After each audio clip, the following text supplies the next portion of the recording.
Before we get started, kind of in the meat of things today, what I want to do is go over a little bit of housekeeping, maintenance items, and so forth here. Maybe a bit of shameless self-promotion. Sorry, just a few minutes of some static for me, but I appreciate you bearing with me here. So, and then we'll get to the Q&A. I booked out 2 hours for this. Last time, I think I only had an hour, and we ran way long.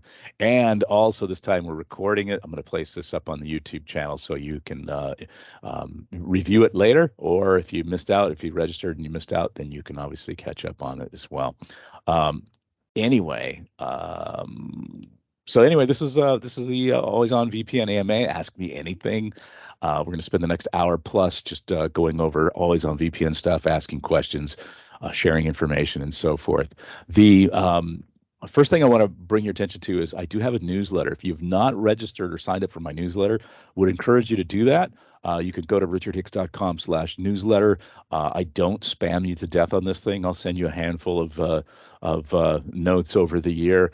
Most of the time, it's just article updates, like it's a summary of some of the posts that I've posted the last couple of months or so. If there's any pertinent, important information, I'll throw that out there as well. If I'm speaking or doing a training class, or there's something that I think would be valuable to the Always On VPN community, I usually send that out on the newsletter as well. So I would encourage you to sign up for that. Appreciate it. Also still have the book and the Pluralsight course. So if you've not had a chance to take any of these, implementing Always On VPN is still available from your favorite reseller, book reseller online. You can get it in print version. You can get it in electronic version as well. And then also, if you prefer online video training, the Pluralsight course is still up and still available. This is a course that I released, I think it was last year. Anyway, it came in at nearly 7 hours, or a little over 7 hours. I think it was nearly 7 hours. It is a very comprehensive Always On VPN training course, front to back. So it's would encourage you to invest in a Pluralsight subscription if you don't already have it. Everything's covered in there. You can find the book, aovpnbook.com. There's a link there. You can find out more about the book. And of course, if you're interested in the Pluralsight training, richardhicks.com/Pluralsight will take you to basically a menu of all of my Pluralsight training courses there. So if you're interested in direct access somehow still, you can find those courses there. I'm also proud to announce that I've been selected to present some sessions at MMS this year, MMS at Mall of America in Minnesota in May. And this year I'm giving 2 talks. This is my second year, by the way. The first year I attended was last year. It was a blast. This is a really great group of people. I'm not a systems management professional. I always like to qualify that and say, I always feel a little out of place at these conferences because these are all systems management experts.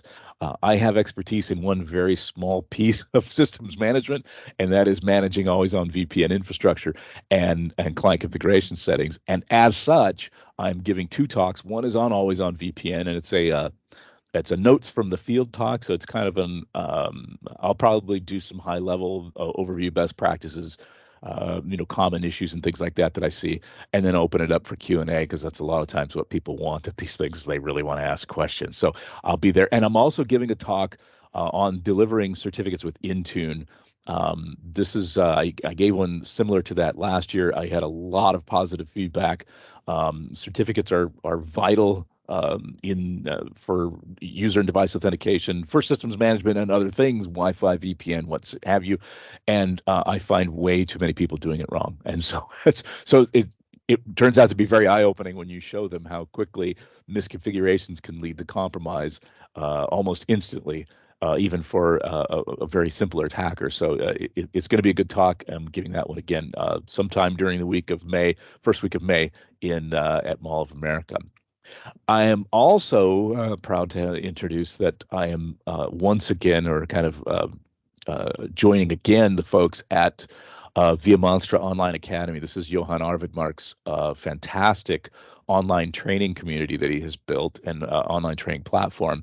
He has he has a Mastering Microsoft VPN class that he asked me to participate along with a variety of other folks who have highly specialized skill sets in Intune, but basically similar to myself. So there's people that are really good at policy. There's people who are good at deployment. There's people who are good at security, optimization. I happen to have the expertise of managing Always On VPN and certificates. So I'm giving just a 2-hour session in that. This class is booked, but this is the third or fourth time I've given this talk as a part of this training series. So he is most certainly probably going to do this again at some point in the future. So if you're interested, watch his website, academy.vmmonster.com. You can go there. I'm sure he's going to reprise this again. Like I said, this is the third or fourth time I've done it, and if they ask me to do it again, I will certainly do it as well.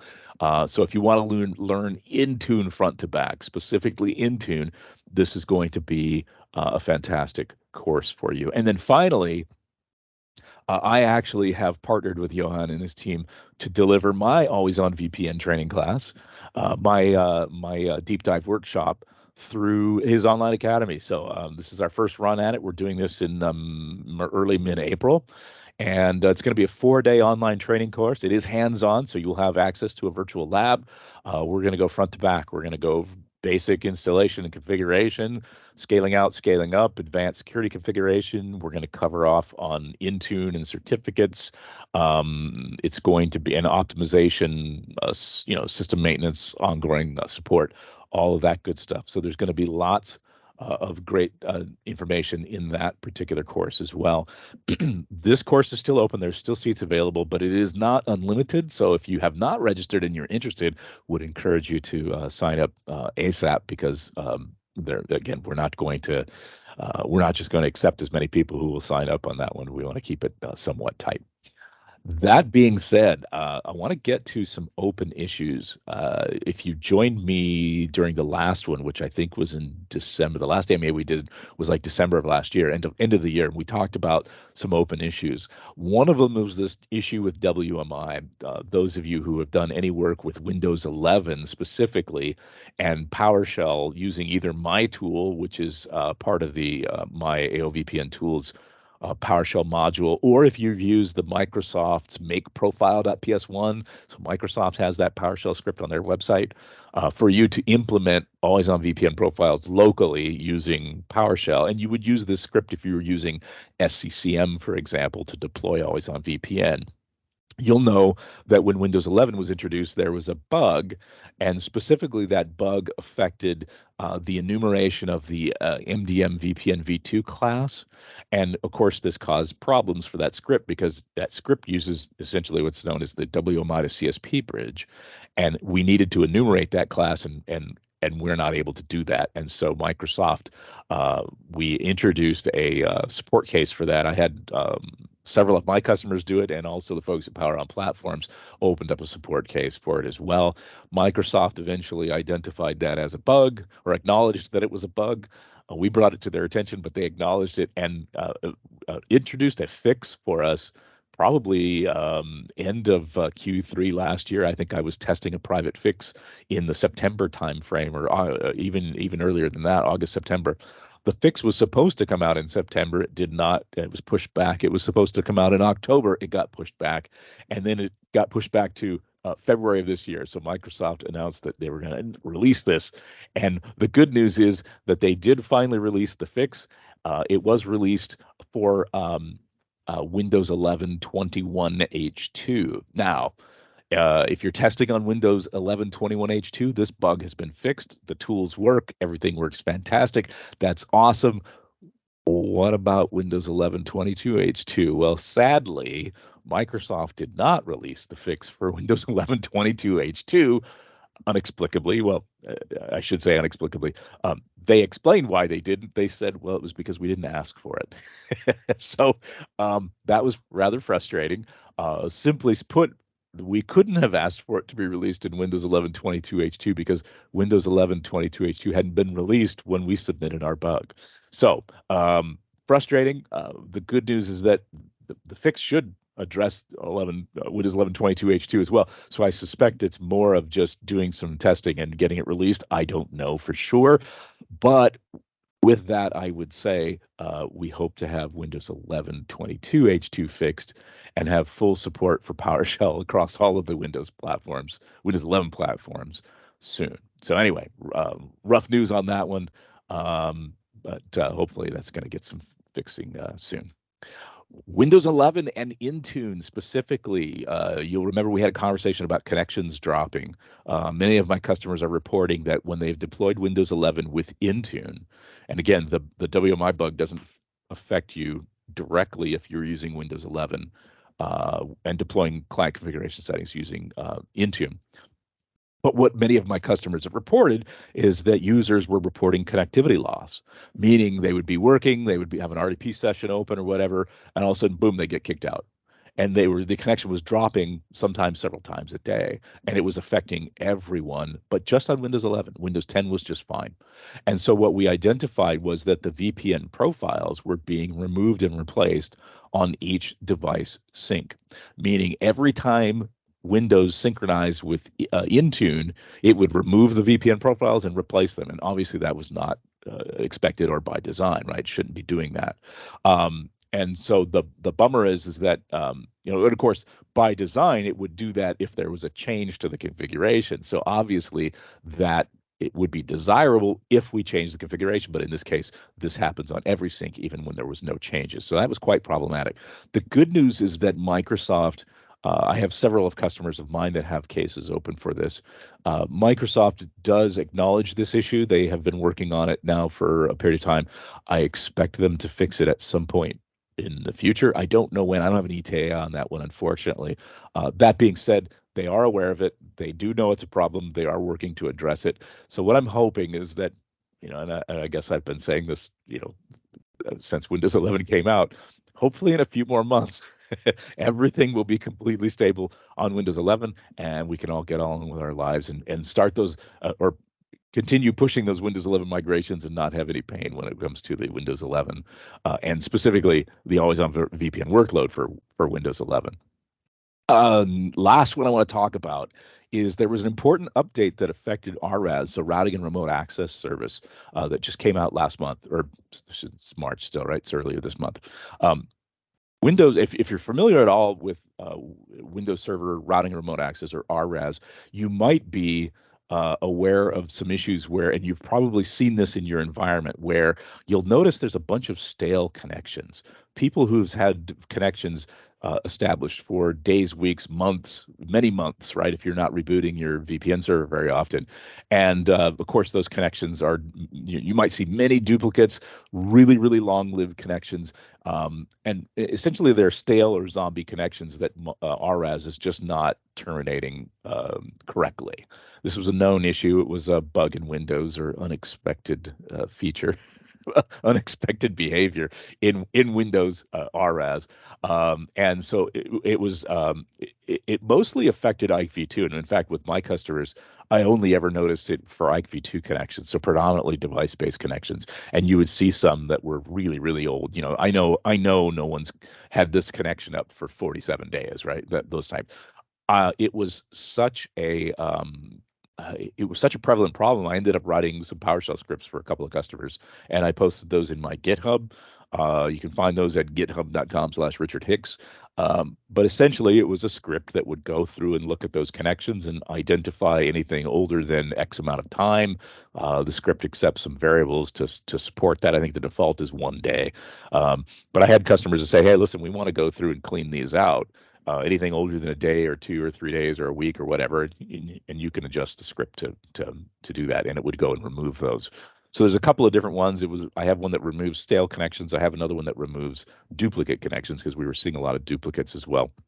And so it normally is not a problem. More of it's mostly just a problem. A cosmetic thing, right? You see a bunch of these old stale connections in here that that the user of the device is long since disconnected, but it's still there. I did have some customers report issues with port exhaustion or IP address exhaustion, and they were expressing concerns that that might be a problem. My suggestion there is provision more ports and IP addresses than you think you'll ever need, and you won't have a problem. But if you've thin provisioned or tightly provisioned those, for whatever reason, then certainly removing those connections is going to be helpful. But the good news is Microsoft released this update. When I wrote this, it said coming in March. It is March.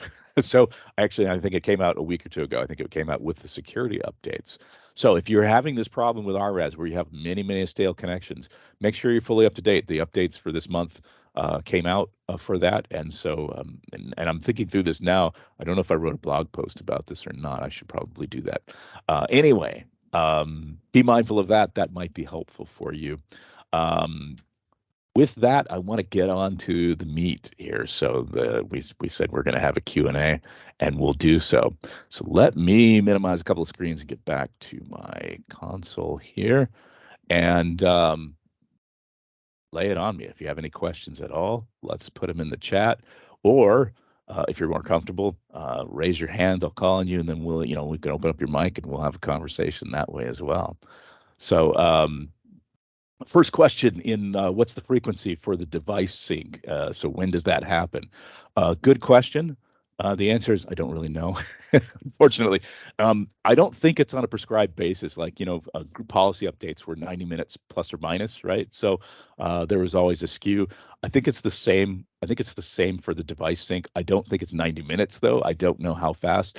But what I can tell you is based on experience. Many of my customers reporting several times a day users getting kicked off, same user. So it probably happens every few hours, I would say. Yeah. So every few hours, no specific sync cycle is what Sebastian had said. So thank you for that. Appreciate it.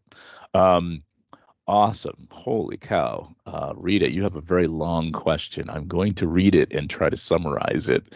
It says we have an issue in which a person's user tunnel will stop connecting and report certificate could not be found for use with this extensible authentication protocol.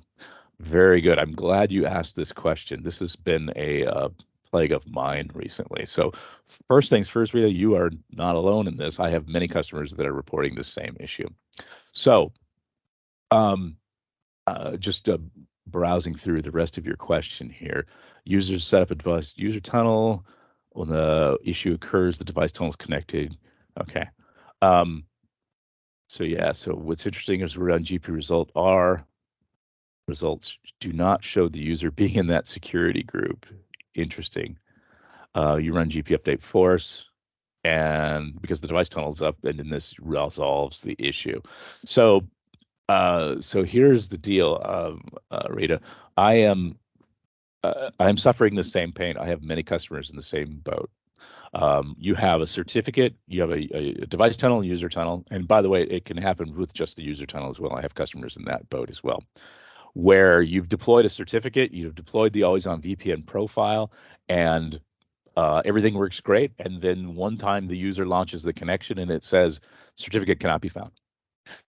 Go into the certificate store, you'll find that there's a certificate there. You verify the certificate is fine, it's not revoked, it's not expired, and I have as of yet not found a resolution for this issue. I've tried to do some testing with some of my customers to see if I can pinpoint whether or not it's related to TPM. I have seen some scenarios in which this was related to an issue where I don't want to say a bug in the TPM, but maybe some sort of anomaly with reading the private key when it was in a TPM.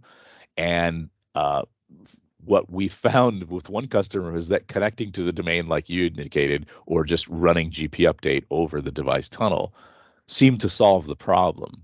And that was, rather unusual. I also have another customer who reported that all he had to do was change the time on the system.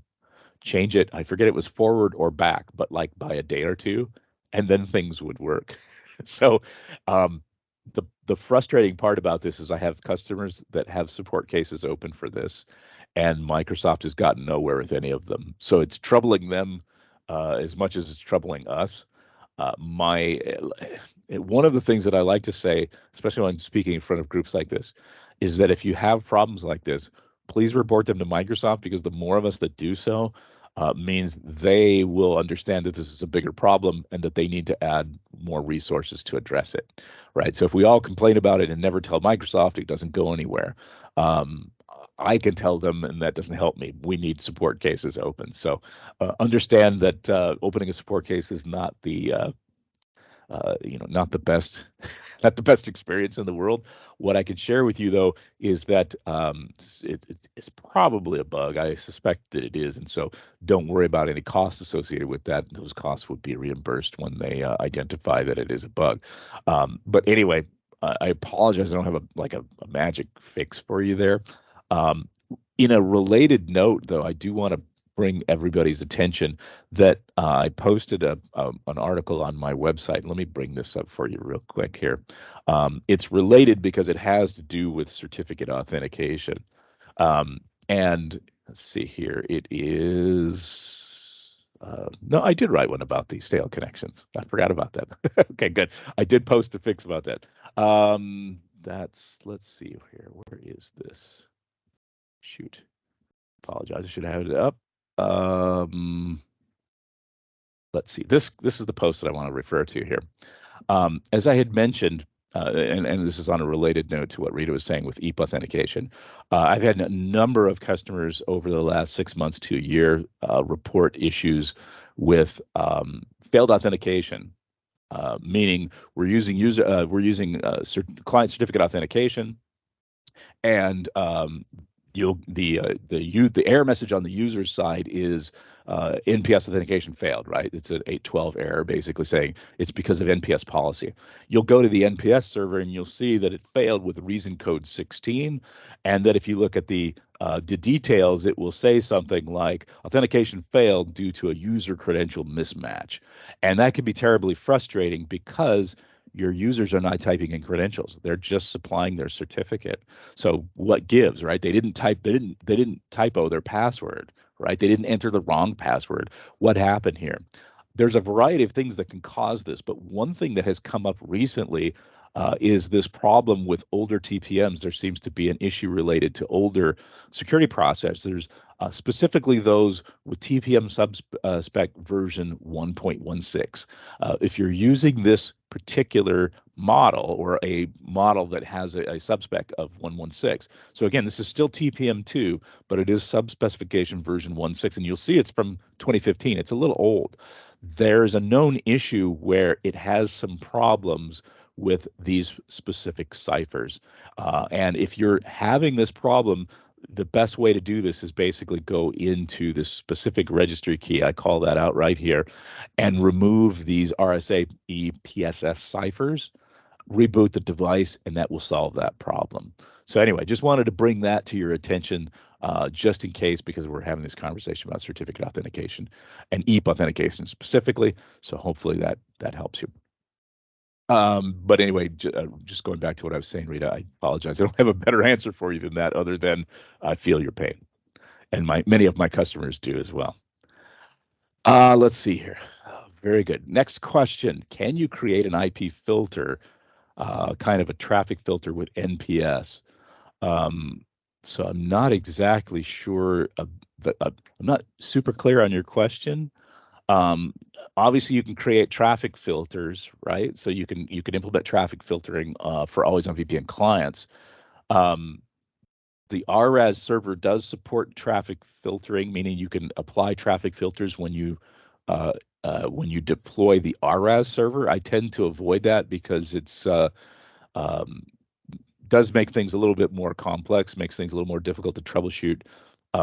I'm getting real benefit or value out of it. Also, there's some performance impact as well. But if that's what you're talking about, I would avoid it on the RAS server, but you can certainly implement IP traffic filters as a part of the Always On VPN profile. You can create traffic filters in Intune, natively in Intune using the Intune UI. I prefer to do it in XML, mostly because it gives me a little more fine-grained control, and I can also implement traffic filters using applications, so I can tie traffic not only to source, destination, protocol, and port, but I can tie it to a process or an application, executable Win32 application or store applications as well. So you can do it by package family name if that helps you at all. And if that doesn't answer your question, pop another one in there, and I'll try to catch up on you. Very good. So David, MS Docs policy refresh about every 8 hours. Okay, thank you for that. I appreciate that. about 8 hours. Interesting, because I've had customers report users getting disconnected multiple times during the day, and I'm assuming those are not longer than 8-hour days. I don't know, but that is interesting. There could be other things that kick off a refresh too. I don't know. So certainly, if somebody's making changes in Intune, it may happen more rapidly than that.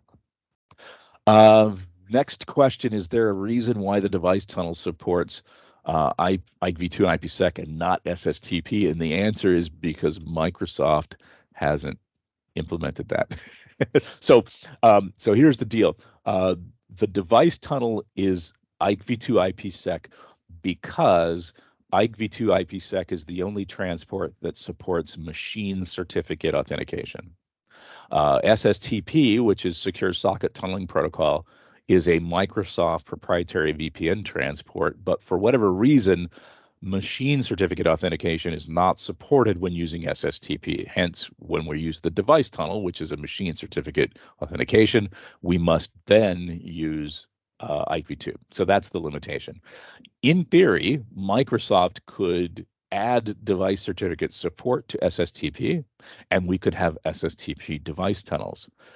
I don't expect they will do that for a couple of reasons. One, I think the device tunnel is a stopgap. Remember that the device tunnel was there.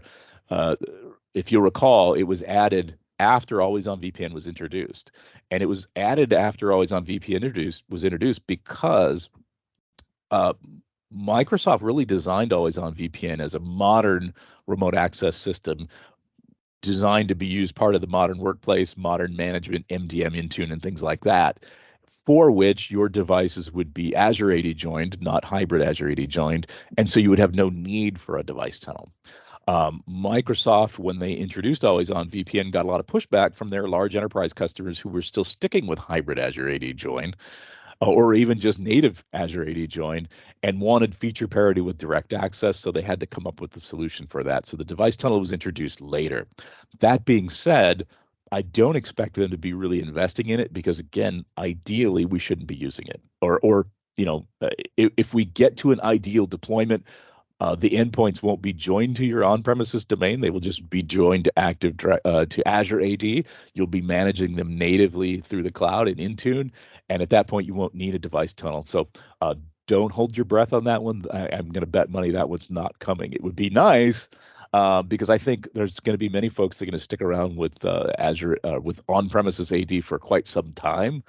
But even in that scenario, I would still encourage you to move to native Azure AD join because it will make your life a lot easier and greatly simplifies the deployment and management for that. So let's see. So yeah. So regarding your experience with IPv2 is much slower than SSTP. It's funny because I'm in my testing. I've seen comparable. But in some, in other words, I've done some testing and seen minor performance advantages with SSTP, which sounds backwards. You would think a UDP-based transport would be more performant. But in some of my testing, SSTP is a little bit faster than IPv2. But I've had other customers where we've deployed and found that IPv2 is much faster than SSTP. And so there's a lot of environment variables that come into play that dictate performance. But fundamentally speaking, I think they should both be pretty close. Moving on, next question, Richard, let's see here. Intune, if we test using base VPN encryption algorithm that doesn't match the server, the profile gets installed but won't connect. If we have a matching version of the connection that works in Windows 10, it won't install on new Windows 11 machines. But if we upgrade from Windows 10 to Windows 11, it works. And that is interesting. So, I would love to talk in more detail about that. If you don't mind opening your mic, Richard, I would love Richard Manning, by the way, in case there's more Richards on here. I would love to talk to you about this. So I'd love to get some clarification to understand that scenario. So what you're saying is that you've deployed Always On VPN profiles using Intune, and you've selected custom cryptography, and you've defined your custom cryptography, and it matches the server, but it doesn't work on Windows 11 and it works on Windows 10. Is that correct? That's correct. Yeah, any Windows 10 device will connect. No problem. New computers, reimaged computers, etc. But we apply it to a Windows 11 machine, the profile never gets installed. But if we go in and I created another one just like it, Yeah. and only change the encryption method to be the one that you recommended, I forget Yeah. the profile installed, but naturally it's not matching the server, so it won't connect on Windows 11. Fascinating. So that's the first I've heard of any conflicts with Always On VPN profiles and Intune, with specifically with Windows 11. I've not seen any issues with that. I would probably. And are you deploying this with custom XML, or are you using the actual Windows the Intune UI? For the one that I created manually, just specifically for Windows 11, I'm using the VPN profile. The native VPN profile in Intune, then. Yeah, that's correct. Okay, got it. All right. So in that scenario, I got to remember how you do this now. In that scenario, when you select, does it allow you? So you would have to set the native protocol to IPv2, and then you get the options to do. Then you get the options to do custom cryptography, correct? Let me double check real quick. Yeah. Yeah, so I get a base VPN, set it to IPv2 native, and then let's see. Yeah, and then I can set my encryption algorithm, the integrity check algorithm, Okay. things like that. Mm.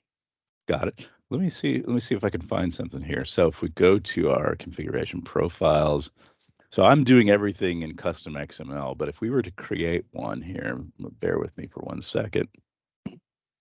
And great. So test. So this is a user profile, you said, correct? We're doing, let's see, hang on, Was it user or device?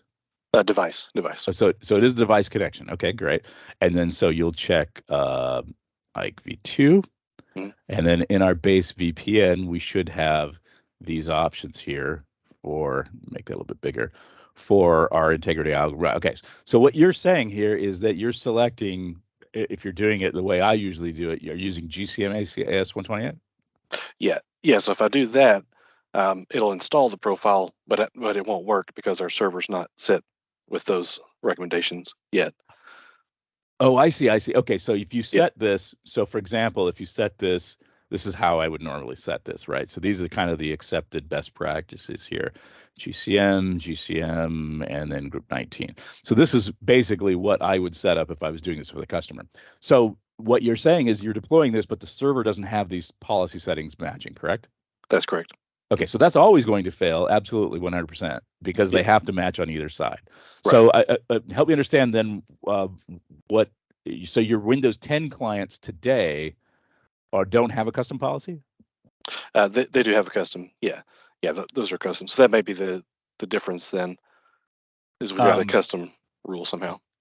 Okay, so if you have a custom policy on Windows 10, then you've set the server side to that same custom policy, correct? Yeah. Okay, Yeah. got it. Just for some reason, that policy, the Intune policy itself, just won't push down to the 11 workstations. But Oh, interesting. if we upgrade in place from 10 to 11, it follows through and works. So it's like, Fascinating. Okay, so that sounds like something highly irregular. I'd probably have to look into it a little bit more closely. If you'd like me to do that, I'd be happy to do that. If you just reach out to me directly, maybe after the call, okay. I'd be happy to look at things together, because I would love to know if that's some sort of bug or if that's just some sort of misconfiguration. I don't know, but that's quite unusual. I appreciate it. But at the end of the day, the policy that you define here in Intune must match the policy on the server. And if they don't, then you get, of course, the policy mismatch error. One of the challenges that I see customers having is that they've implemented VPN, right, RSVPN, and they never set a custom policy. And then it comes to their attention that, oh yeah, the default policy is pretty bad, right, from a security perspective. And just for everyone on the call's edification, the default security settings are really poor. They're set to 3 DES for encryption, SHA-1 for integrity, and they're also, and this is the biggest problem, is they're using RSA 10 24-bit keys, which are not considered secure today by today's standards. So we recommend using AES 128, SHA-256, and then at least RSA 2048-bit keys. Some of these settings here are kind of fine-tuning that a little bit. We're using GCM AES 128, which provides a little bit better security and performance, and so forth. And we're using DH Group 14 is an RSA 2048-bit key, but for PFS we're using, in this case, we're using ECDSA, but a little bit different there. But at the end of the day, the default security settings for IKV2 and Windows Server RAS are poor. Even if you were installing Windows Server 2022, that's not any different. And so we always recommend changing that. The challenge that many customers face is that if you have implemented this, how do I change it later? So as soon as I change it on the server, everybody in the field is going to break. If I change it on my clients, then they will break and not be able to connect. You have to do it at the same time, and there's no way to do it at the same time. I have worked with customers to do migrations where we've set up a separate infrastructure with the new current best practice policies, and then we just assign new profiles to them in new groups, and so we just migrate them over that way. But at the end of the day, Richard, your problem sounds unusual. Reach out to me. I'd love to maybe look at that a little more closely and see if we can make heads or tails of that. That sounds unusual, though. Thank you. Awesome. Next question. This is a great one, Sebastian. Will RAS ever be supported in Azure? I'm going to take a guess and say no. That being said, and by the way, my thoughts around why are mostly related to the fact that I just don't think Microsoft wants to support it, and I may be mistaken there. These are my thoughts and feelings. I don't have any direct information on this, but at the end of the day, RAS in the grand scope of things for Microsoft is not super important. And so I don't know that they want to necessarily go through all of the certification and validation testing that goes through certifying a workload to run in Azure. And so that being said, I don't expect it to be supported in the future, unfortunately. Sadly, it's great. It runs great in Azure. I've deployed it for numerous customers in Azure, and it works fantastic. So not supported does not mean it doesn't work. It just means not supported. And so don't let that stop you.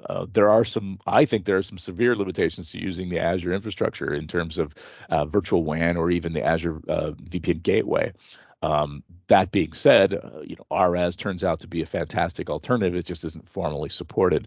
I've deployed it again for numerous customers. I've not had one complaint about it. Performance issues, anything like that, seems to work great. So if you want to take a chance on it not being supported, awesome. I tell my customers, if you have a weird problem, more often than not, just doing a wipe and reload of the server fixes our problems. If there's some sort of other weird anomaly or bug that comes up, if we can reproduce it on premises, then we can get support there. And I've had customers go that route and not had any problems. So take that for what it's worth. Next question, David. One occasional issue we have is Always On VPN not connecting on startup, or even while the user's been online for a period of time. A simple RAS dial profile name typically will connect the device, but obviously you don't want users doing that. So this is it says Windows 10 Always On VPN device tunnel. So there's a lot of reasons why an Always On VPN profile might not connect automatically. A couple of things. So first of all, if you're talking about the device tunnel, please remember that the device tunnel must be running on a domain join Enterprise Edition device. So I get customers, or not customers, people on the internet talking to me all the time who say, "Oh yeah, I can't get the device tunnel to work," and for like Autopilot, for example. And the first thing I asked them was, "Is it Enterprise or Pro?" And it was, "Well, it's Pro right now, but we're going to do step-up upgrade to Enterprise." That doesn't work. It's got to be Pro for the device tunnel to connect. So first things first, make sure it's on a device that has Enterprise Edition, and it has to be domain joined, so not Azure AD joined. On-premises domain join, so or hybrid Azure AD join, but ultimately it's got to be domain join and Enterprise Edition. The next thing would be to look at would be trusted network detection. So trusted network detection, if you're running trusted network detection, there could be something that's preventing the device tunnel from connecting because it's detecting the trusted network somehow. Take a close look at that. If you're testing on like a Wi-Fi guest network, maybe you're issuing the same DNS suffix and it's finding that. I don't know. There could also be anomalies with regards to the connection process that I'm not aware or familiar with that could be causing problems there. But those are the most common things that I see: correct SKU, incorrect SKU, or trusted network detection not configured correctly. Also, I don't know if anybody is using network manager list profiles, I think is what they're called. There's a way, and I ran into this one time a long time ago. It was really anomalous, but it was really eye-opening as well. There's a group policy, an Active Directory group policy, that allows you to change the name of the network connection. By default, it usually just uses the default internal domain, right? So if you look at any of my lab devices, it'll say Ethernet lab.rigidix.net, right? So it's your internal Active Directory domain. There's a group policy that allows you to give that a friendly name. So I could call that lab network or something like that, whatever. Contoso Corporation domain. You could give it a friendly name as opposed to just that name. That name has to match the trusted network detection.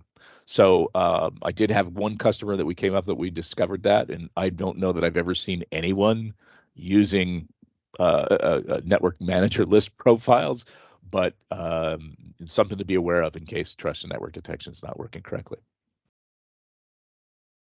Very good. So next question, trying to get Windows Update for Business working in a way that updates come directly from Microsoft via the local connection, not via the user tunnel. What's the best way to do this? Should I use NRPT? So first things first, if you're using, and I apologize, Peter, I'm not a Windows Update for Business expert, so I don't know a lot about it, and I don't have any experience with it because I don't use it. However, I'm assuming it's very much like Windows Update. It's a hosted service on the internet, and that you should have access to it. So my first question to you, and if you could bring up your mic, are you using Force Tunnel or not? Is that the problem? Hi. Yes, it is Force Tunnel. It is Force Tunnel. Okay, so that's therein lies the problem. I was going to say, so in a split tunnel scenario, this would not be a problem, right? Because it's not corporate traffic; it would go out the tunnel. So here's the deal: if you're using Force Tunneling, yes, you can get Windows Update for Business traffic to come directly from Microsoft via the local connection. You have to enable something called exclusion routes. Are you familiar with these at all? No. Okay, so exclusion routes are an option supported in Always On VPN that basically, when you're using force tunneling, allow you to exempt some IP traffic from force tunnel. So force tunnel is usually all or nothing, right? When you enable force tunneling, all IP traffic comes over the tunnel. Yeah. And with exclusion routes, you have the ability to say, hey, I want a force tunnel. I want to bring everything except these ranges. Yeah, that's the main problem though, because with updates from Microsoft, they're coming from a CDN, so you don't have a identified IP range. You do not, and therein lies the problem. With anything that we do that is IP based, we're reliant upon knowing those IPs. Of course, if it's one or two IP addresses, not a bad thing. If it's a bunch of IP addresses, it's more problematic. And if it's a bunch of IP addresses that are dynamically changing, that are like CDNs, that's even worse. Now, here's the deal. So Microsoft publishes their list of IP addresses. Let's bounce over here. Let's see if we can find something. What would I search on? Windows services IP addresses. Let's see. So find your IP addresses in Windows. No, that's not what I want. I don't want to find my IP address. As far as I know, Windows, Microsoft don't publish those IP addresses. They'll publish the stuff obviously for Office 365 for optimization. They do. You're right. Not for updates. Really? Okay. Let's take a quick search. Windows Update for Business.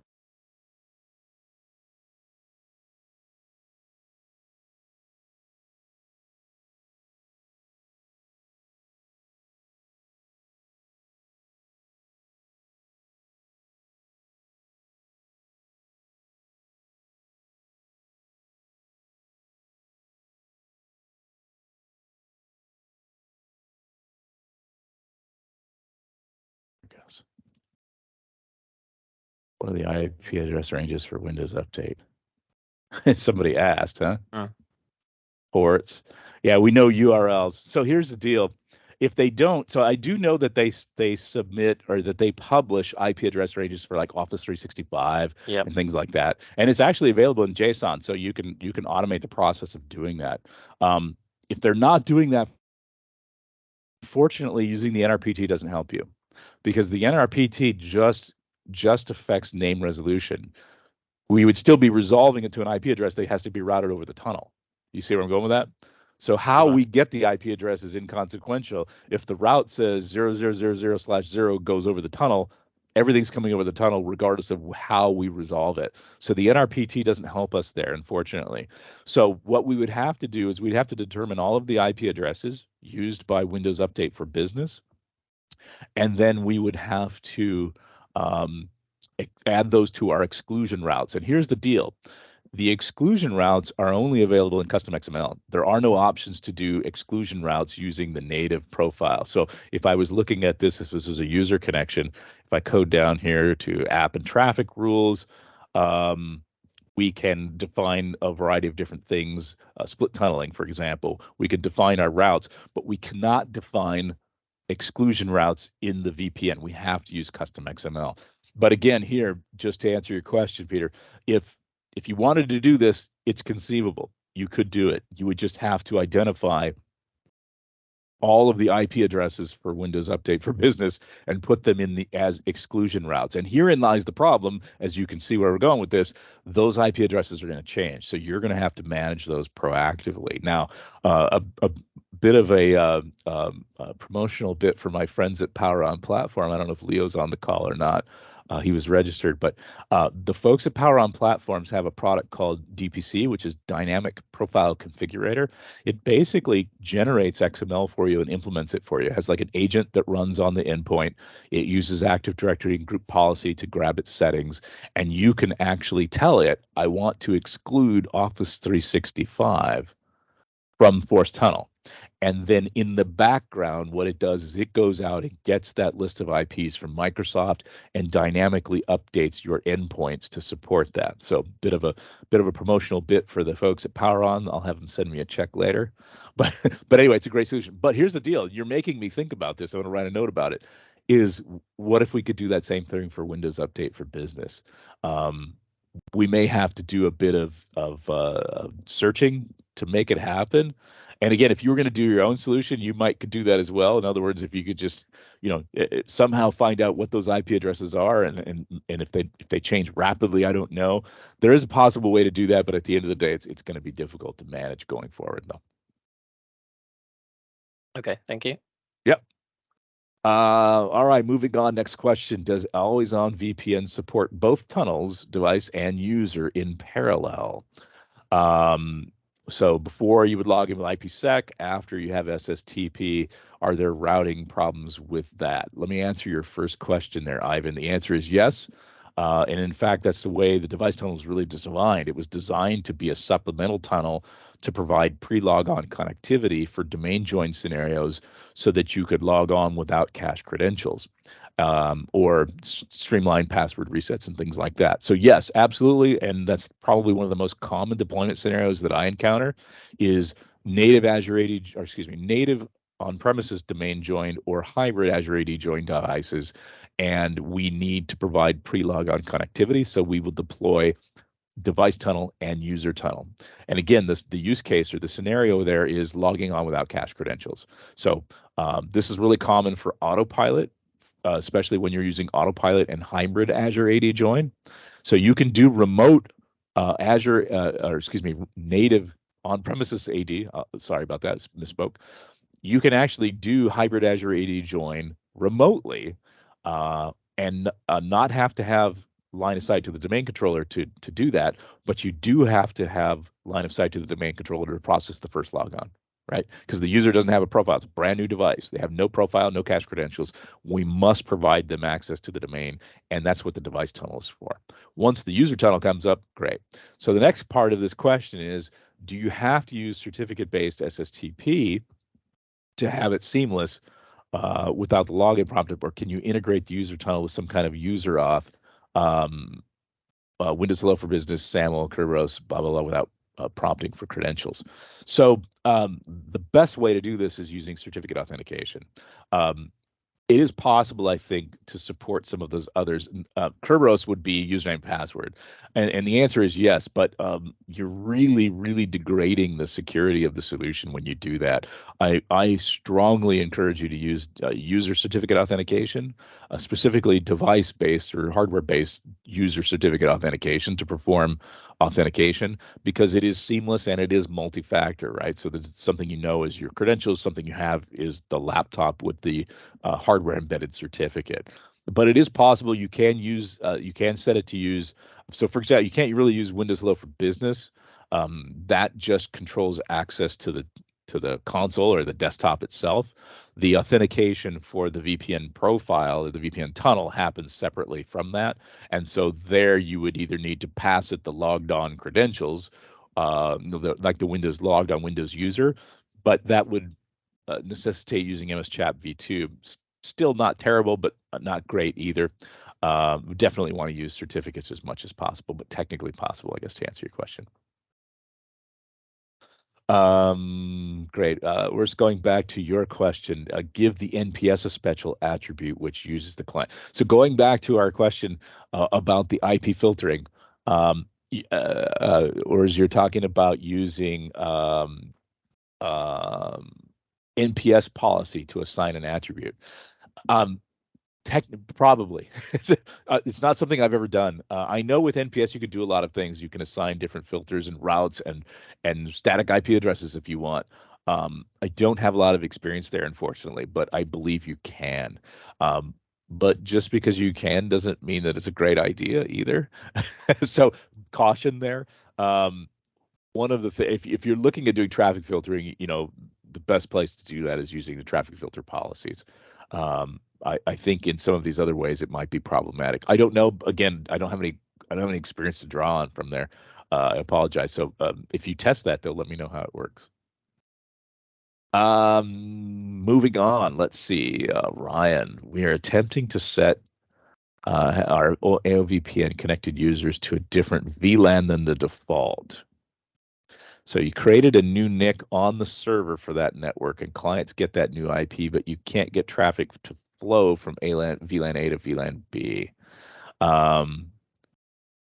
Very good. All right. So so thinking through this. So first of all, you want your VPN users to have a different VLAN assignment than the VPN server, correct? And if you're on, can you maybe we can have a conversation about this? Yeah. Thank you, Richard. Yeah, my pleasure. Exactly it. Yeah. Great. So the idea is here is you have your VPN server is on a subnet, and when your clients connect, you want them to have a different IPv4 prefix assignment than the user than the server belongs. Exactly, because the server is in our server's VLAN, so it's like our VLAN for all our data center stuff, and we're trying to keep users off of the data center VLAN per se. Awesome, perfect, and absolutely commendable, because that's obviously, especially if you have many thousands of connections, you don't want them piling all on your V server, your server VLAN. So absolutely right. So first things first, you do not need a separate network interface to do this. And this is a common misconception, is that if you're using static address pool assignment, you can assign whatever a pool that you want. It does not have to be from an IP address range or a subnet that the server has an interface on. So typically, like when I build a server, it'll use something like 10 something on the internal interface and like 172 something on the external interface, and then for the VPN assignment, the IP address pool, we'll use something in 172 but a different subnet altogether. So it lives nowhere on your network. There is no physical VLAN for this network. It is literally a virtual network that lives virtually on the VPN server. And so you do not have to have another network interface to do that. You must use static address pool assignment to do that. You can't use DHCP. I don't recommend using DHCP ever anywhere anyway. And if anybody wants to ask why, I'm happy to go there. But at the end of the day, I always use static address pool assignment. So you can assign whatever prefix you want. And just while we're on the conversation, on the topic, always recommend that you stay on subnet boundaries. So it makes life a lot easier. When you do this, the client will connect, and let's say your VPN server has a single network interface. And make it really simple.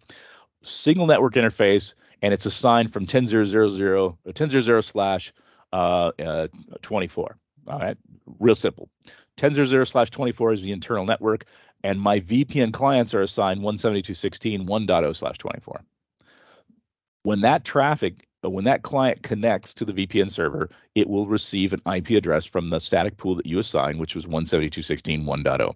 So it'll pick up like 1.2, right? The VPN server will pick up the first interface IP in that pool, and then the first VPN client who connects will connect number 2, and so forth. So that traffic is routed to your internal network. Let's say they're trying to get to something else on 10.1.0/24, which is an remote internal subnet.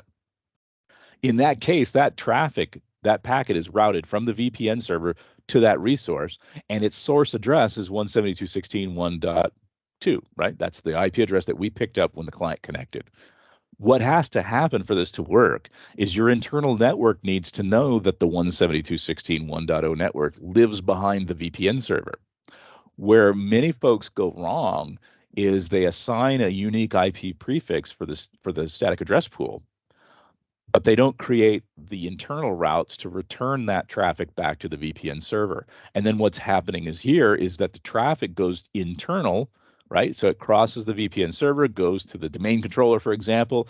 The domain controller looks at it and says 172.16.1.2. I don't know where that subnet lives. I'm going to send it to the default gateway.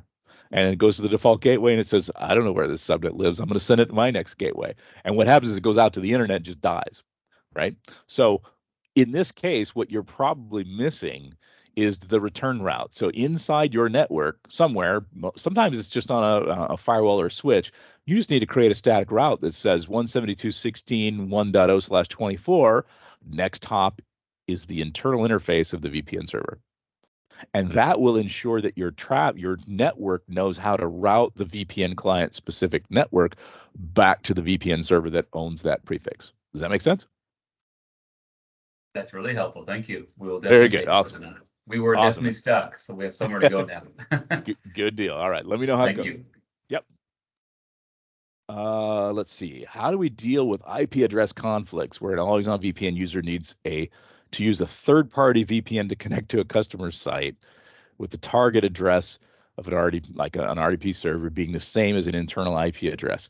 So this is always potentially problematic when you have multiple VPNs running. But it can also occur when you have one VPN running and local resources on the same subnet.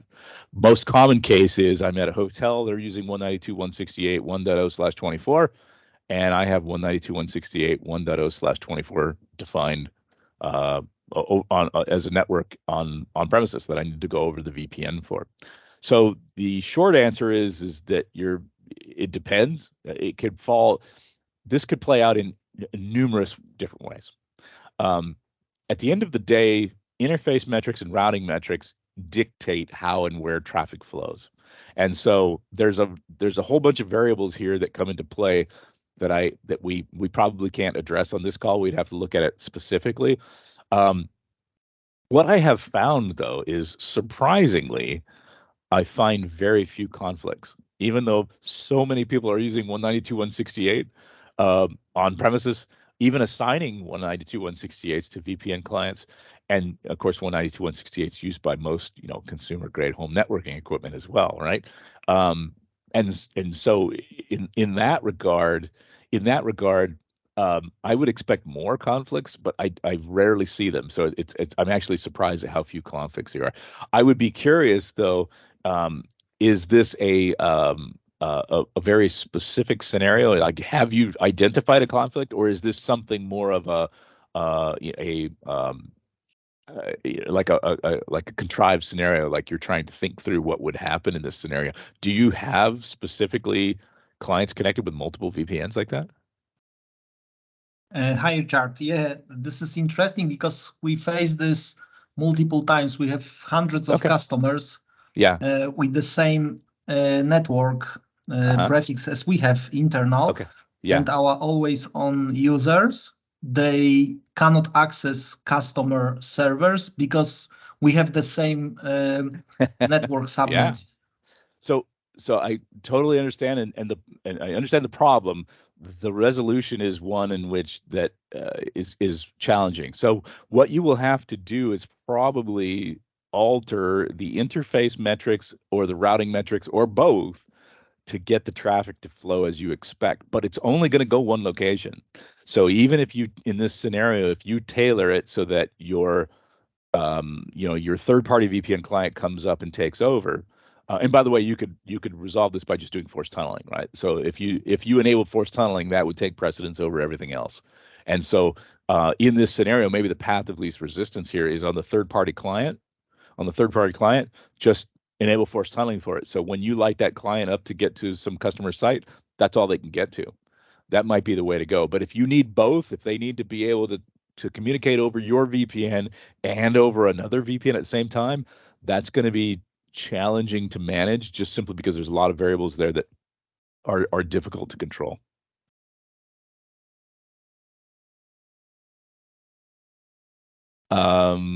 Very good. Let's see here. Moving on.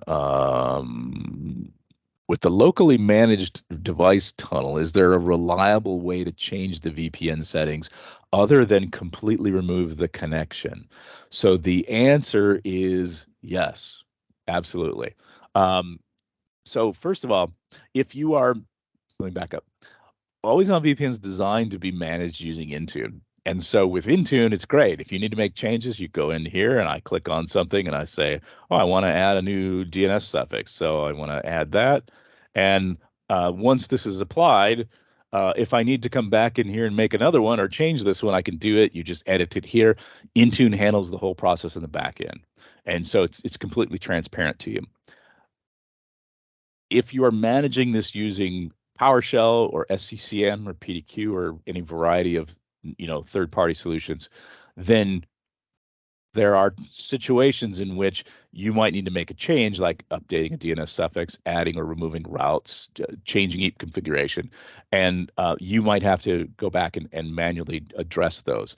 So the answer is yes. Many of the settings in Always On VPN are just VPN settings, and you can actually use PowerShell to do those. So for example, if you needed to add or remove a route, there's a command called add-VPN connection route. And so if I needed to update the routes for an Always On VPN profile, I can just do that.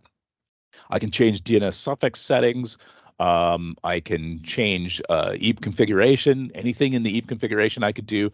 There's a lot of things that you can do with PowerShell after an Always On VPN profile has been deployed that don't require you to remove the VPN profile and replace it entirely. There are some settings that, however, that you can't touch, that you have to do that. Things like exclusion routes, things like exclusion routes, application of traffic filters. There's a handful of things that you cannot do that are not exposed via PowerShell that if you needed to make changes to them, you would have to remove and replace the entire profile. But yes, there are some things. And if you have specifics, let me know. I'd be happy to share those with you. Some of them do involve however, some of them do involve updating either registry settings or RASphone PBK. So there are times when I can update a setting, but I have to do it in some other way, not the native PowerShell way. But let me know if you want to let me know specifically what those are. I'd be happy to share those with you, or share some examples with you. Yeah, especially the routes. If there are changes in the routes. Yeah. So yeah, if you were to take a look at here, let me bring this up. And because this is again something that you really need to know where the settings are, so what you can do. Exactly, yeah. And let me see if I can. I was going to make the settings on this. Where are the settings in terminal? I was going to make the font bigger. Can you see that? Yeah, it's good. Okay, great. Well, I would make this a little bit bigger, but I can't do that right now. I don't know. This is the Windows terminal. It's a little different. Anyway, here's a VPN profile, right? This may or may not have any routes, but we can find that by typing in get VPN connection. If I can type correctly. Wow. -name test, and then we'll pipe that to select object. Wow, can't type today. And then the name of it is just routes. And if we do that, we can't see that, so we have to do expand property. And you'll see that I have a route defined on this. So if I need to add a route, I would just do add VPN connection route.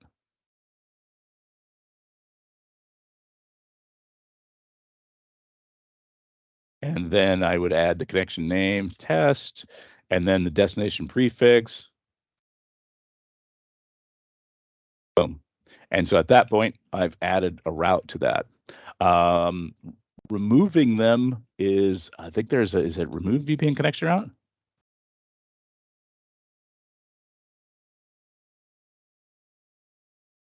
Yeah, remove VPN connection route. So you could just basically reverse that if I needed to do that. So the connection name is test, and then the destination prefix would be 10.21.12.24.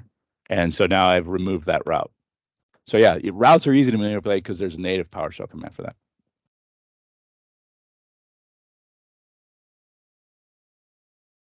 Yeah, that's good. Awesome, great. Yep. And by the way, there's a bunch of other. If you ever needed to, one of the most common settings that I get asked about is EAP configuration, specifically around NPS. So if you've defined NPS servers in your EAP configuration and you're changing those, you're adding or removing or whatever, and you need to go out and touch those clients, a lot of customers say, hey, I don't have to deploy the whole thing again. Nope, there's a quick PowerShell command you can run to upload new XML to an existing profile and have that take precedent, or have that be implemented. So very good. Let's see here. Next question says, we have 8 VPN servers working fine behind a load balancer. Originally tried to get DHCP to work for client connections, but we never managed to get the server or client to pick up an IP address in a DHCP range. So you have a range set. Okay, great.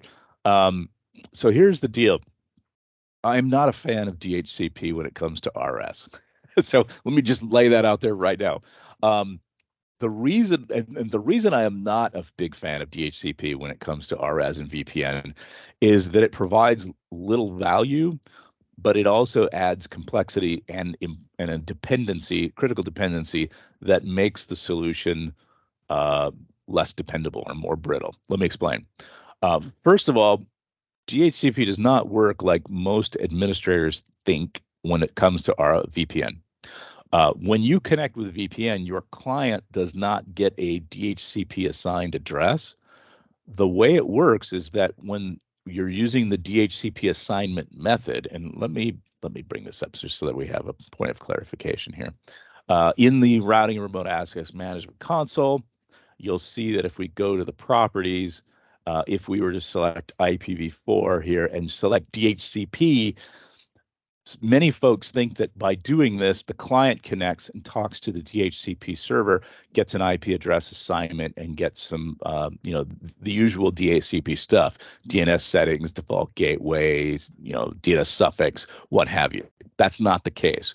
When you use DHCP for RAS, the RAS server leases a block of IP addresses from your DHCP server and then manages those on behalf of those clients.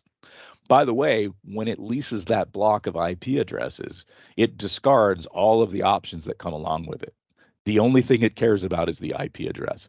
So functionally speaking, there's no real advantage. You're not gaining anything, and also you're losing something because, again, if the DHCP service doesn't start, nobody connects to your VPN. Or if the DHCP server is unreachable, or it's offline, or any problems with DHCP, boom, you're dead in the water. So it introduces a critical dependency for which I don't get any benefit or value from. So that being said, I don't ever use DHCP. But it is technically possible. It's fully supported.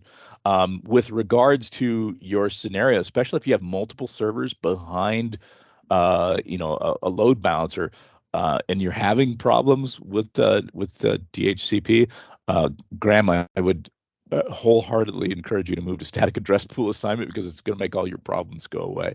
And Graham, if you're still on and you want to light up, let me know. Does that answer your question? Does that clarify things for you? Hi, Richard. Yeah, that's great. Thanks. I mean, I'm not a fan of DHCP either. It was just that we've been asked to look at it again, but now we can go back and explain why we shouldn't be using. Yeah, and a lot of times, so, and again, I have a lot of experience in this area. I get pushback from a lot of security folks because they say, well, we want to be able to, look at our DHCP logs and see who got this IP address. It doesn't happen. That doesn't exist, right? So all you're going to see is a block of addresses leased by this Windows server. And by the way, I think it leases 25 or so by default. You can change that. There's a registry setting to change that. But at the end of the day, all you're going to see is a whole bunch of leases from the RS server, right? And if you have 1,000 connections, you're just going to have 1,000 DHCP leases from the RS server. So there's no real benefit. And again, no real benefit, and it discards all of your options like routes and all those things by default. And so it's like, well, what benefit do what am I getting out of this? I'm not getting any benefit. I'm only introducing a dependency that could cause an outage in the future. So why not eliminate it? Go with static address pool. That's where I go all the time. That's great. Thanks very much. Yeah, my pleasure, man. Great to talk to you, my friend. We talk all the time via email. Yeah. And by the way, for folks on the call, I love getting email, man. Anytime, I'm going to give you my contact information at the end of the show here, but I'm always happy to answer questions. I can't tell you how much I learned from going down rabbit holes because somebody will ask me some question that I didn't never considered or perceived and said, wonder what does happen when you do that, and boom.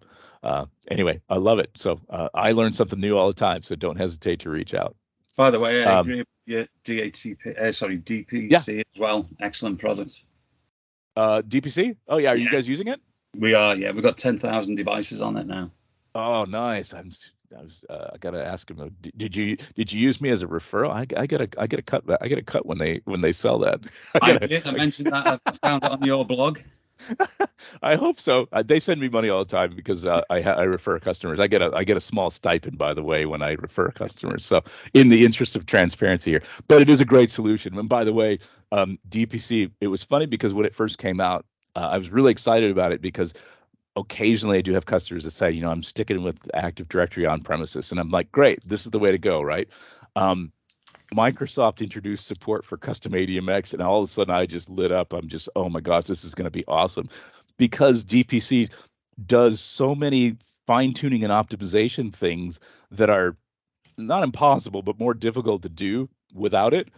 And if we have this agent and we could push out the custom ADMX with Intune, I don't lose that capability. So in terms of that, it's fantastic. So it really works out well. It can save you a great deal of time and anguish when you're managing Always On VPN, especially if you're doing it on premises with Active Directory. But if you do plan to move to Azure and Intune, it's still a good solution there as well. You can still gain benefit from that. Thanks, Richard. Yeah. Great. I don't mean for this to be a DPC commercial, but it is a great product. And Leo, if you're on, thanks. You're awesome, man. Let's see. Have you had any experience setting up Always On VPN that supports IPv4 and IPv6? Absolutely. Yes, absolutely.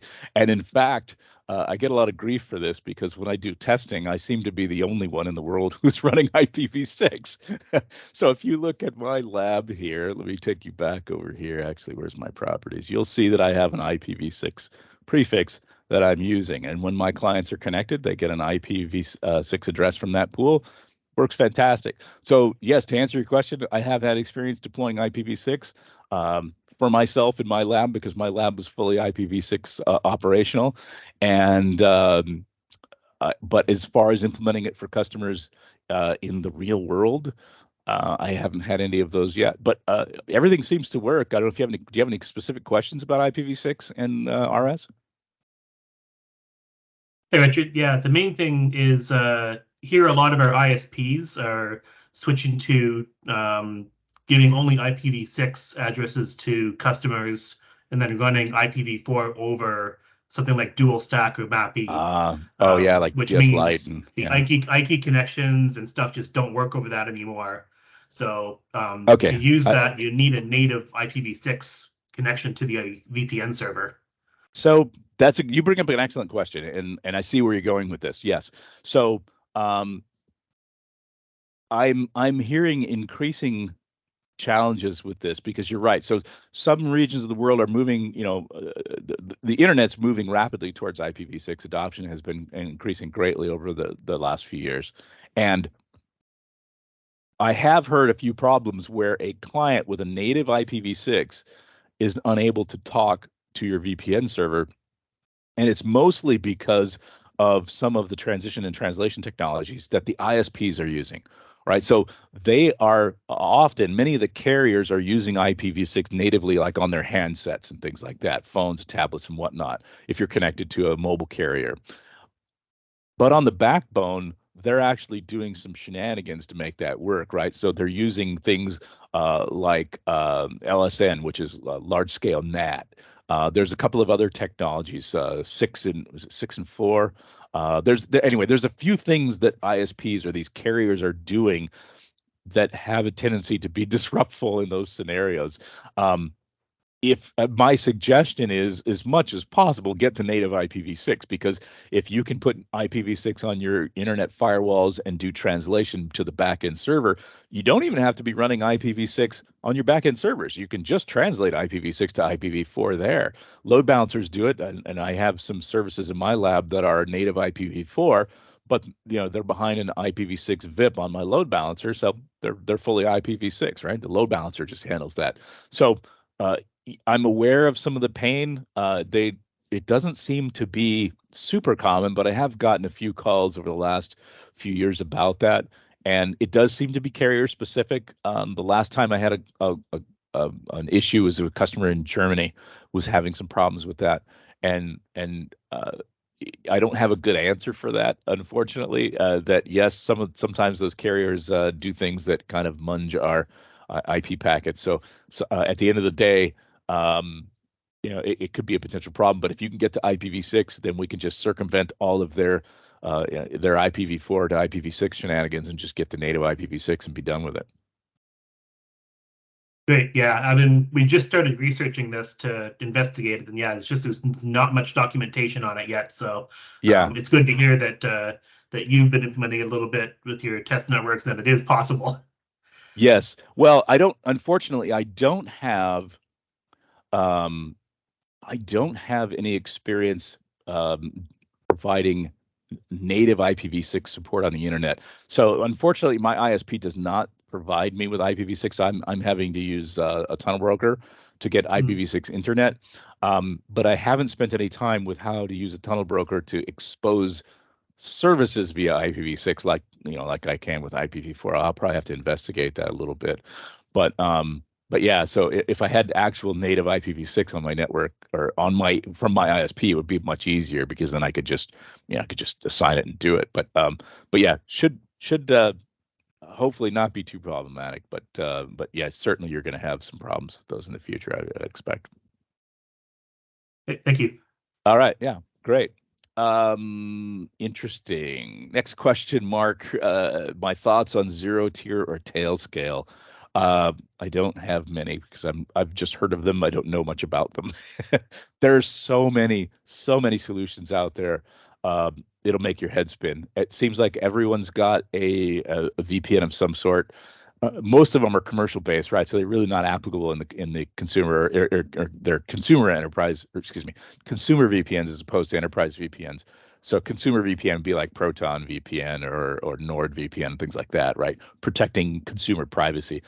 For enterprise access, I'm assuming the zero tier and tail scale are probably in that. Cloudflare Access is another one that I've had some exposure to, but I don't do any work with them per se. So unfortunately, I don't have any experience. I'm curious though, Mark, have you used either of those or road tested any of them?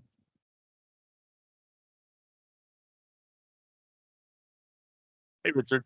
So yeah, we are looking at zero tier pretty heavily. It is kind of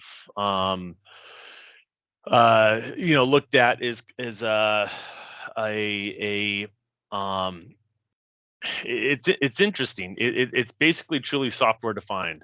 Clients on every node. There's a couple of firewalls that support zero tier natively. MikroTik being probably the big one. Got it. And it's a series of it's IPv4 wrapped into IPv6 tunnels. It's essentially security based because it's authorization. It's each endpoint is authorization, so that's where a lot of the overhead kind of comes into that. But it does provide as a second factor, which is interesting. And it really kind of uses a BitTorrent process in order to connect. So in other words, the closest, it can get information from the closest peer and piggyback. And I have found it interesting, although of course it is not a native Microsoft solution, and therefore it is interesting trying to get it to play in the Microsoft sandbox. One of the and this leads to my second question. And this is kind of where I'm going, and that is, with Autopilot, with Windows 11, I am moving away from hybrid joined. I am going to straight ADD joined, and then figuring out how to get figuring out how to your get life back infinitely easier. Yeah, totally. And I'm learning that, and it's phenomenal. I'm a little irritated. I didn't read that blog post a year ago, right? But the question now is, okay, great. I still got a file server, and I still have one or two of those pesky apps that I need, a non-traditional AD joined computer to get back to those resources. Yeah. So, in that regard, there's some great resources. I mean, Azure File Storage is a quick and dirty one. Obviously, OneDrive for Business, probably another great one. SharePoint might be able to do that. I know Microsoft has capabilities to host file shares in the cloud, right? In my lab, I synchronize some of my stuff to just an Azure storage blob, via SMB right over the internet. I actually was just listening to a blog post on Run As Radio, fantastic blog hosted by my good friend Richard Campbell, and he just had somebody on. Oh, actually, it was Ned Pyle. Was talking about SMB over Quick, which is supported in Windows Server on Azure. Unfortunately, you can't do it on premises yet, but it's supported in Azure. But you can build a Windows file server in Azure and expose and create file shares using Quick, and so that's all TLS based, right? So that's an interesting option. There's a lot of different ways to go with that, but you're right. Moving to the modern workplace, modern endpoint management, and and native Azure AD join. There's a lot of things that were great, but there are a few of those stragglers there that's like, well, I do need to get to this on-premises SQL Server securely. I do need to access these file shares because I'm not going to put them in the cloud. How do I do that? Those things have tended to be, the purview of VPN, right? But there's some options there. You may have to continue to explore them, but it'd be interesting to find out where you land on that. But yeah, going back to your point about going native Azure AD join, I learned that lesson in the first Autopilot deployment I did. So Autopilot was pretty new. Had a customer reach out to me, said, "Hey, can you help us?" Fantastic, this is easy, right? And my aspect or my portion of the project was just the network connectivity. So all I had to do is the VPN infrastructure, VPN client configuration profile, and make sure that those got published to Autopilot joined devices. Awesome. That was the very first one right out of the box where we ran into the problem where they were trying to provision Windows Professional and use step up upgrade, and then that started the whole fiasco of I have this chicken and it's this egg, right? I need to get this Windows Pro device to get it to Enterprise Edition, so the user has to log on to do that, but the user can't log on until I get this device tunnel up, which requires, anyway. So you'll see where I went with that. That it's really ugly, and I realized at the end of the project, after losing a lot of hair, I realized, wow, what was the benefit here? I don't know that there is any. So let's. I've been a proponent of native Azure AD join. And staying away from hybrid Azure AD join as much as possible. So definitely. I'm sure friends don't let friends hybrid join. That's for sure. Maybe that's going to be my T-shirt for MMS. Awesome. Thanks for your time. I appreciate it. Did that answer your question? Yeah, I appreciate that. Thank you for the insight. You got it, man. Let's see here. Okay, next question. Is it possible to configure a single always-on VPN server with 2 NPS servers, one for internal users and a second one for users who require MFA to get connected? The answer is yes. There's a couple of different ways. Well, the way you do this is a little bit convoluted. So first of all, it's going to require a bunch of NPS servers, because not only you have to have 2 NPS servers, but you have to have a third one to do NPS proxy. So when you install the Azure MFA extension, I'm assuming when you're talking about MFA, you're talking about going that route. Then the NPS server performs MFA authentication for all authentication requests on the NPS server. As soon as you install the extension, it doesn't matter. It doesn't distinguish by policy. Every authentication request must go to MFA. So if you're going to do that, that server is going to be dedicated to Azure MFA.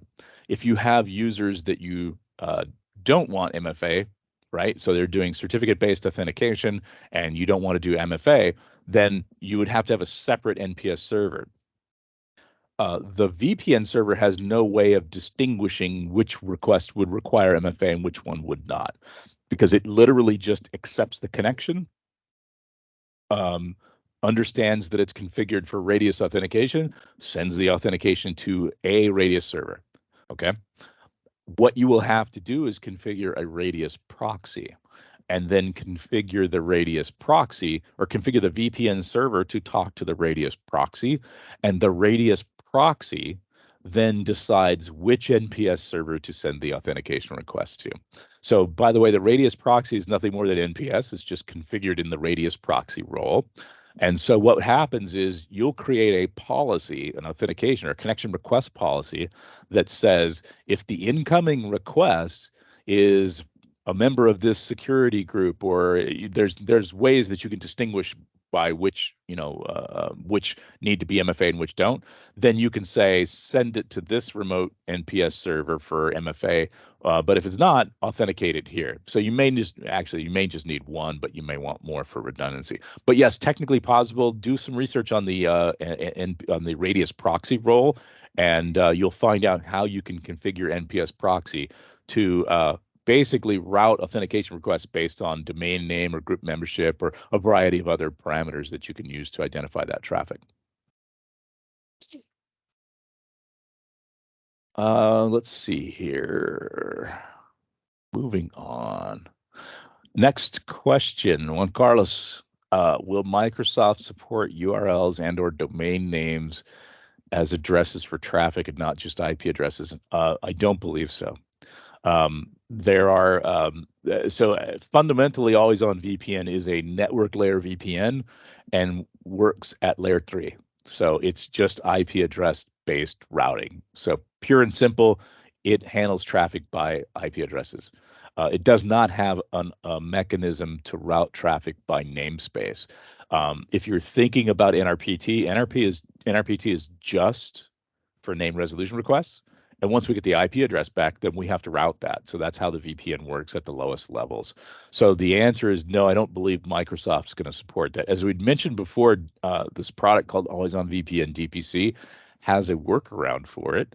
Whereas if you check the box to do forced tunneling and exclude Office 365 traffic, behind the scenes, they go out and get the IP addresses for you. It's a service that Microsoft makes available. You can download those via JSON. So I'm assuming they're just getting the JSON and then building the XML file and implementing it locally for you.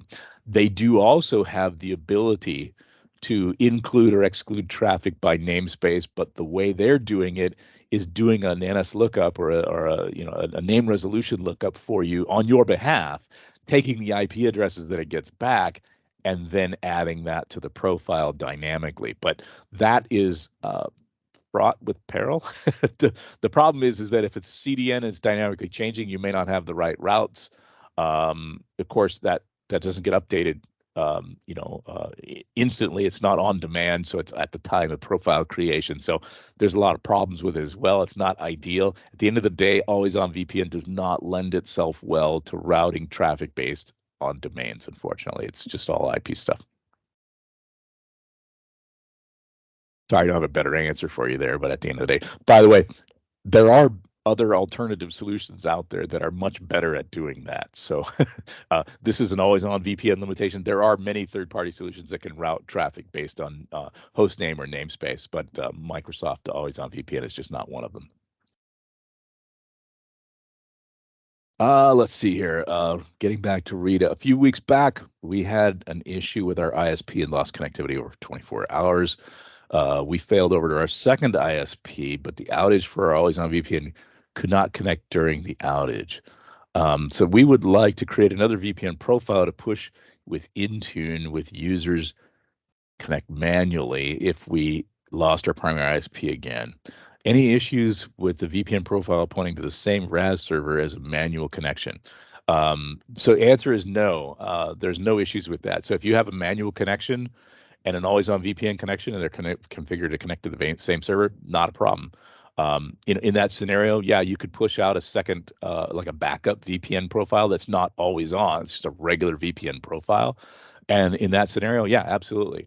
However, I would suggest there's probably a more elegant way to do this. So first of all, if you have VPN servers that are accessible via both ISPs, you could simply just use Azure, something like Azure Traffic Manager. And by the way, Azure Traffic Manager, if you're not familiar with it, is just a DNS service. It's an intelligent DNS. And you can do this with AWS Route 53 or Cloudflare or any number of VPN DNS servers on the network or on the internet. But Azure Traffic Manager is really popular. Basically, you can say, you can set up monitors to monitor the workload and send all the traffic over the primary ISP. And if it becomes unavailable, then just return the IP address of the other ISP, right? So you probably have two ISPs, but you have two, firewalls or routers with different public IP addresses. You could just simply update those in DNS.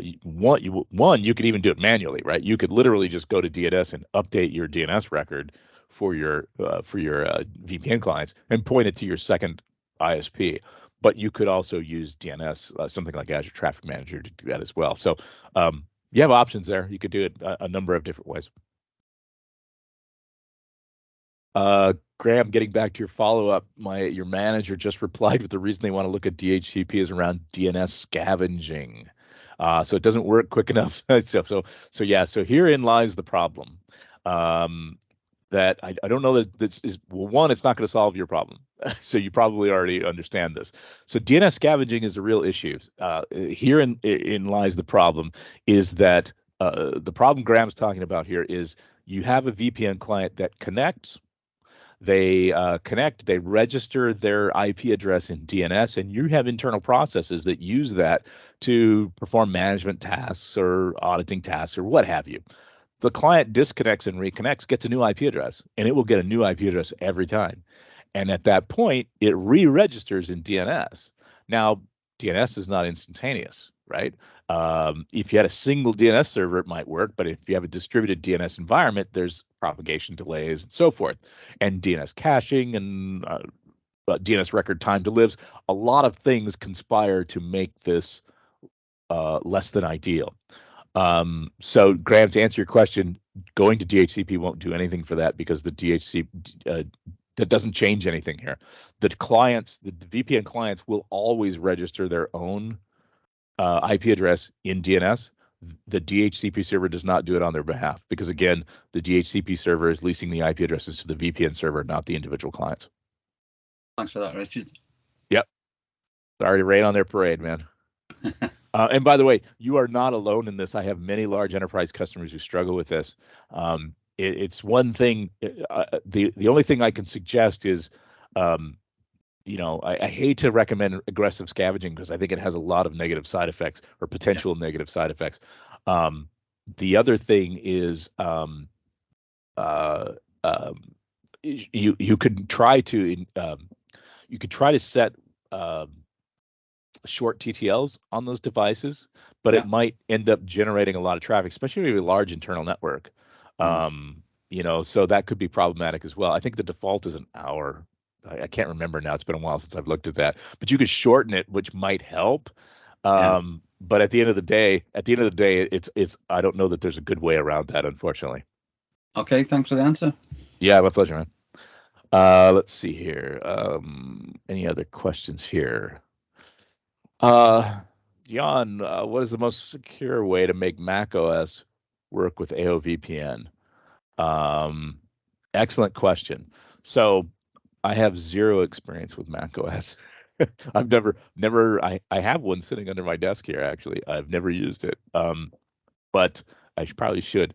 Here's the story. At the end of the day, it is possible to connect a Mac to an always-on VPN infrastructure. However, the VPN will not be always on because always on is a part of the Windows client. That's a Windows client capability or feature. But it is possible to connect a Mac client to an always on VPN infrastructure, or the same infrastructure that your always on VPN clients are using. A couple of things. First, it must use the same or it must use a supported transport VPN protocol, meaning in this case IPv2, because SSTP is not supported on Mac.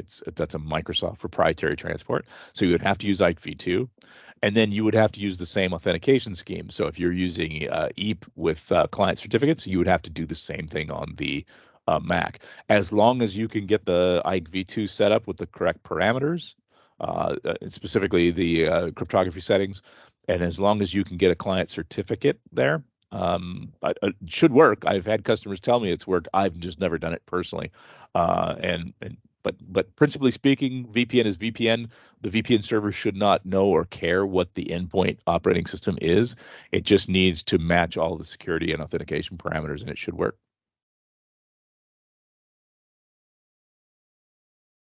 Very good. Let's see. Next question. Any experience running AOVPN and Zscaler proxy agent on the same endpoint? Any known compatibility issues? So yes, I've had a number of customers have problems with Zscaler, Netscope, Proofpoint, a variety of other solutions out there. They can always cause problems, no question about it. Most of the time I see problems with scenarios where like hybrid Azure AD join or MDM registration fails, or Windows updates fail, or there's always these odd problems that kind of come up with that. At the end of the day, it can work. You may need to adjust some of your policies, especially if you're aggressively doing TLS inspection. There's a lot of things that can break there, but technically speaking, yes, it should be possible. I don't know that there's any hard limitations to using that. At the end of the day, any security product can be potentially impactful and disruptive to always on VPN. Some of the most common problems are around some of these really like these AI antivirus, anti-malware solutions, CrowdStrike and Rapid7, and a few of these others that get really, really aggressive. And especially if they have default deny policies, I've seen a lot of brokenness around always on VPN, server and client. By the way, I still have customers that will install that on their servers as well, and that can be problematic as well. But yeah, keep in mind that anytime you're installing third-party security software, in my experience, the Microsoft stuff seems to play very well. So if you're using Defender for endpoint, even some of the advanced stuff, never had a problem, never had one lick of a problem with that. But my only problems I've ever had seem to be around some of the third-party ones. But yes, it absolutely can work with Netscope and Zscaler and those solutions. But again, you may have to fine-tune some of your policies to support that. Let's see here. Mark, you indicated you're using DNS Made Easy. You're using that for DNS failover then? So you have multiple VPN servers and you just use DNS to you just update DNS manually, or how's that work?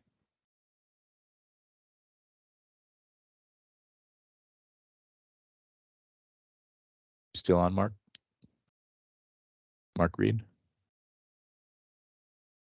Can't hear you if you're talking. All right. Anyway, chime in if you're still on, Mark. Very good. Richard, you should have an account on Patreon.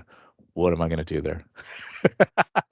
Seriously, what is Patreon? I know it's kind of a pay-for-play thing, but what do they do? You have videos you got to pay for to get there, or content you got to pay for? What's the story?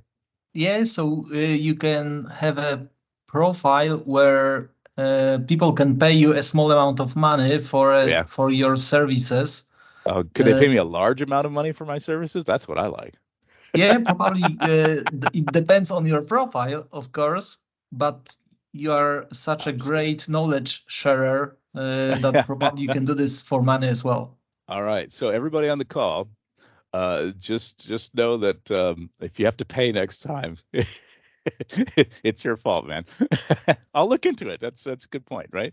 I don't know how much money to be made there. This is fun. I enjoy this. It's fun for me, so I don't need to charge people, but it's definitely good. I think I started a Substack once because somebody told me that that was a way to kind of monetize some of your content, but it's too much of a pain in the butt. So I'll just keep blogging for free. No worries. Yeah, as an example, you could have a forum on Patreon, so that you can answer like Q&A questions every month for your patrons. So the people who pay like $5, for example, a month. Very good. Well, who knows? Maybe there's some money to be made there. I might have to send you a check. I'll look into it for sure. I'll look into it. If you see it, then you'll know. So the other, please don't kill me. Yeah, I know. Everybody's like, don't. Good times, man. Good times. Awesome. It looks like we are at the end of the questions. That's amazing. This last time, man, we were here for more than 2 hours, so that's awesome. I'm going to open up the floor. Anybody else have any questions at all? Any comments, suggestions? Any other way I should charge you guys to make money? I don't know. What are your thoughts? Philip, I see you're on the car. Are you still awake?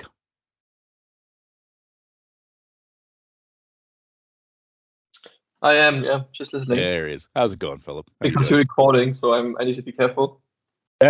Very good. Understand. I appreciate it. I'm kidding. Next time, just use a different alias or something. Yeah, John Doe. That's good. Very good. Yeah. And actually, while I got you on the phone, that update for RRES that did come out this month, right? Yeah, that was in the February or in the March. It was like 3B, right? In 3B, yeah. Yeah. Okay. Got it. Okay. Yeah. Because we don't do C&D updates anymore for servers. Oh, for servers. Oh, good to know. Good to know. I was wondering why that came out in B, and I was like, that's weird. Maybe it was a security issue or something. I don't know. But servers are always just B then, huh? Yeah, because essentially statistics say no one actually installs C&D updates on servers. So yeah, good to know. Good to know. Oh, and I guess for the rest of the folks, the D week updates they moved to a week later now. The C week updates moved to D for Windows Client now. That was announced earlier this week. Okay, great. And for everybody on the call, when we're saying C and D, that's like second, third week, fourth week, right? Right. Yeah. Yeah. So the optional, non-security optional updates. Non-security optional updates are now fourth week of the month. Yeah, D week. Yeah. And we officially don't call this D anymore, so I guess I need to. Yeah, okay. Careful. Got it. Right on. No worries. I after talking with enough Microsoft folks over the years, I learned you learn the vernacular, right? Is it coming out 2B? And it's like, yes, but I remember early on going, what is 2B? What does B mean?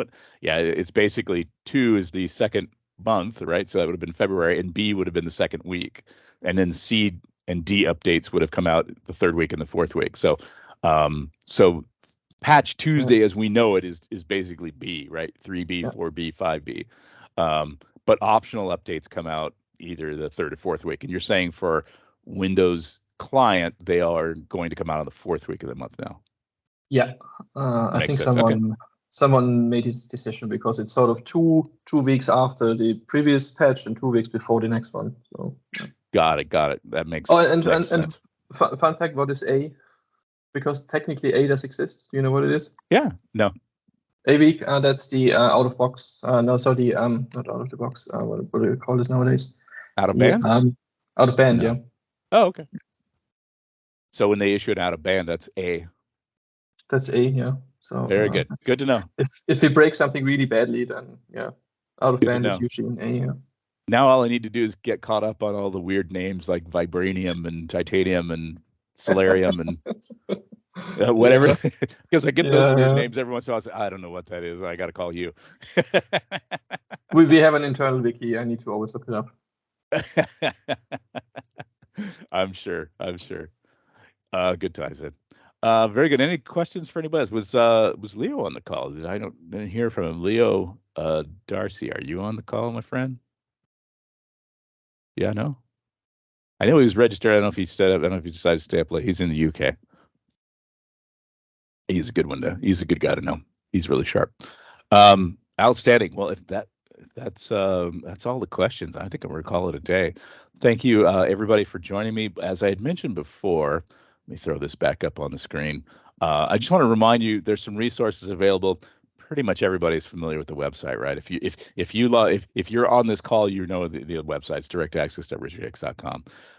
Or if you've ever Googled or Binged anything about Always On VPN, you've probably landed on my page. So I won't belabor that point. But I do have a YouTube channel. It's youtube.com/Richard M. Hicks, and I bring that to your attention because everything I try to do is usually Richard Hicks, but apparently another Richard Hicks grabbed my YouTube channel name, so I have to be Richard M. Hicks and use my middle initial there. So if you're going to youtube.com/Richard Hicks and you find a bunch of nature photography, that's although I do love photography and I do that. That's not mine. So Richard M. Hicks on YouTube. I will be posting the video probably later today here. So if anybody wants to go back and check that out, it's there. Lots of resources on GitHub, github.com/Richard Hicks, PowerShell module, PowerShell tools, lots of proactive remediation, Intune proactive remediation, detection remediation scripts there as well. You can find me on Twitter. That's my social media platform of choice, twitter.com/Richard Hicks or @Richard Hicks. Please use the hashtag AOVPN hashtag when you're communicating. That way we can kind of all keep an eye on that thread. And as always, my email, richard@richardhicks.com. Drop me a note. If you're a spammer, no worries. I'll drop you in the junk mail folder. But if you have questions, clarifications, comments, suggestions, advice, drop me a note. Don't beat your head against the wall. I'm always here to answer any questions you might have. And we will probably I'm probably going to do this again. I mean, it was funny because the first time I did this was the end of last year. It was on a whim, and it was basically because I was noticing some of my other friends' companies were doing it, and I thought I should try. Like Jan does office hours, the Mark at PKI Solutions does office hours, or was doing it for a while. He stopped, and I thought I should try to do something like that. And rather than stealing their name, office hours, I just decided to call it an AMA, and there was great response. And so I put it on my calendar to do it again, and this is pretty good response too. So it looks like everybody else has enjoyed it. I enjoy it, certainly. It's great talking with everybody. I'm going to post this again on the Twitter, or excuse me, on the YouTube. But maybe we'll talk again, maybe another quarter or maybe a few months. But we'll definitely do it again. But until then, thank you everybody for taking time out of your day to talk, and hopefully we'll talk again soon. Take care, everybody. Thanks very much, Richard. Yeah, cheers, everybody. Bye. Bye.